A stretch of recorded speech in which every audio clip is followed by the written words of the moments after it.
SKM AC repairs Vijayawada అండి. Voltas cassette AC ఇది 2 టన్.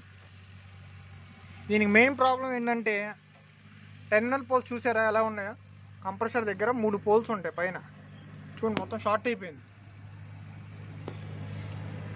ఈ ప్రాబ్లం ఎందుకు వచ్చిందంటే కరెంట్ పోయిన తర్వాత వెంటనే కస్టమర్ వదిలేశారు. ఆన్లో వదిలేసిన తర్వాత ఏమైంది, ఒకేసారి కరెంట్ హై వోల్టేజ్ వచ్చి పోల్స్ అనేవి షార్ట్ అయిపోయినాయి. అందువల్ల మీరేం చేస్తారంటే ఇంకోసారి ఏసీ పోతే, కరెంటు పోతే ఏసీ అనేది కంపల్సరీ ఆఫ్ చేయండి. కరెంట్ వచ్చిన ఒక 15 మినిట్స్కి ఏసీ ఆన్ చేసుకోండి. లేదంటే ఇలాంటి కంప్లైంట్సే వస్తాయి. ఒక్కసారి కంప్రెషర్ పోతుంది, ఒక్కసారి టెర్మినల్ పోల్స్ షార్ట్ అయిపోతాయి. ఓకేనా? ఓకే ఫ్రెండ్స్, మీకు ఇలాంటి కంప్లైంట్స్ ఏమైనా ఉంటే, కూలింగ్ రాకపోయినా ఏసీ రిపేర్స్ ఏమైనా ఉంటే పైన మా నెంబర్ ఉంటుంది, చూసుకొని కాల్ చేయండి ప్రొఫైల్లో. Okay, bye friends.